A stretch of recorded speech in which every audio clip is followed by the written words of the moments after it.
पुरी जिला आईन सेवा प्राधिकरण अध्यक्ष तथा जिला एवं दुराजज श्रीमती अजंता षडंगी निर्देश अनुसार 9/11/2025 तारीख में 8:30 घटिका समय जातीय आईन सेवा दिवस उपलक्षे आईन सेवा प्रकरण तरफ एक आईन सचेतनता रैली, आईन सचेतनता कार्यक्रम एवं वक्तृता प्रतियोगिता जिला आईन सेवा प्रकरण पुरी सम्मेलन कक्ष अनुष्ठित हो जाइछि।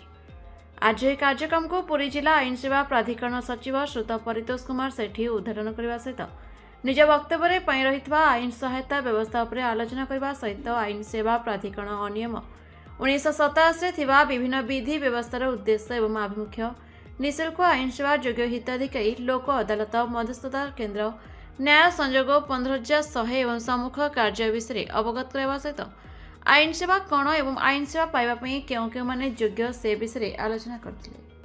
आज यह कार्यक्रम में मुख्य अतिथि भाव फैमिली कोर्ट जज तृतीय अतिरिक्त जिला एवं दुराजज वरिष्ठ देवानी विचारपति जोग देइछन्ति। आज यह कार्यक्रम में वेद कर्मकांड महाविद्यालय छात्र छात्री वक्तृता प्रतियोगिता रे भाग नेइथिले। सेथिमध्यरु कृति छात्र छात्री मानकु पुरस्कार वितरण कराଯାଇथिला। आज यह कार्यक्रम में विचारपति वृंद, संपादक, वकील संघ पुरी, वेद कर्मकांड महाविद्यालय छात्र छात्री, अकारी मित्र, पैनल लयर जोग देइथिले एवं परिशेष में धन्यवाद अर्पण सहित आईन से सेवार उपयोगिता एवं उपयोगिता को जनसाधारण मध्य प्रचार करने सहित यह किपरि जनसाधारण उपयोग हो पारिबो एथिपय आह्वान देइथिले। एही कार्यक्रम को परिचालन करिबारे प्रकरण कर्मचारी माने सहयोग करथिले। पुरी दिवाकर प्रधान का report, the Republic Odisha 24 news.